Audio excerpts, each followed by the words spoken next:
今日我哋嘅行程第一站係去德土安嘅白城。喺中途休息站，我哋見到一個集市，喺呢度賣嘅都係當地嘅土特產。喺度做咩啊？呢啲渣用嚟做咩㗎？有啲愛煮羊嘅，有啲愛煮牛嘅，唔同渣做煮嘅嘢有分嘅。喺呢度賣嘅最多嘅，當然就係喺呢度最出名嘅塔吉煲啦。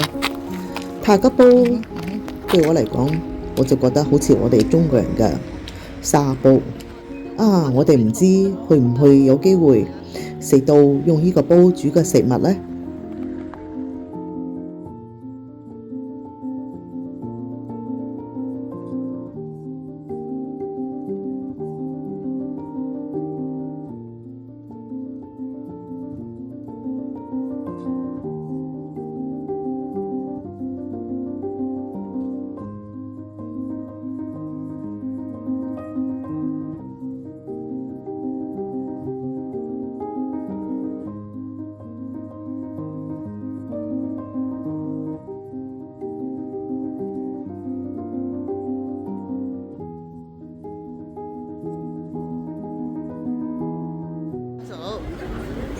去銀行攞錢啊！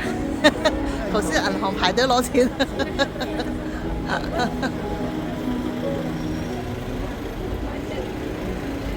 你而家去邊處啊？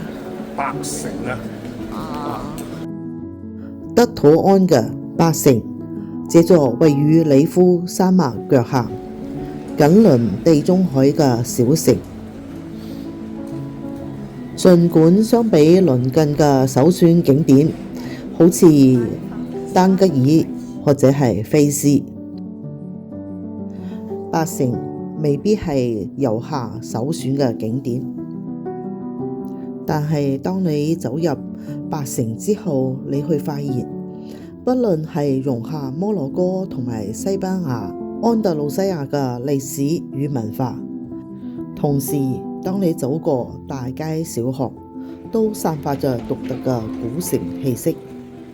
尤其係那些被列為世界遺產嘅潔白嘅建築物，正係德土安嘅象徵地標，所以被稱為白城。呢個曾經被西班牙人統治嘅城市，在此建造了好多圍牆。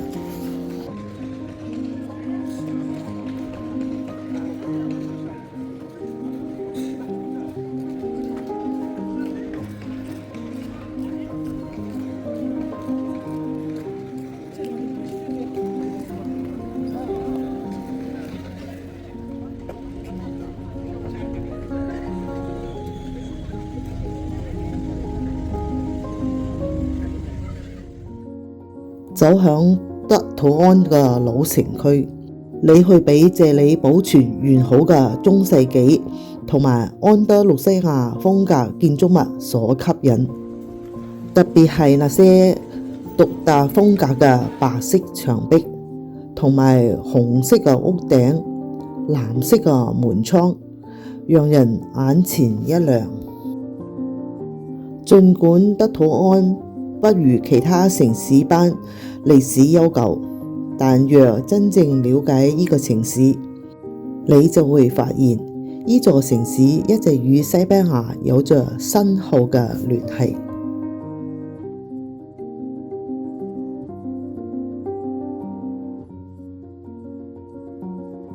如果你鍾意我今次嘅介紹，請訂閱讚好，我哋下期再見啦！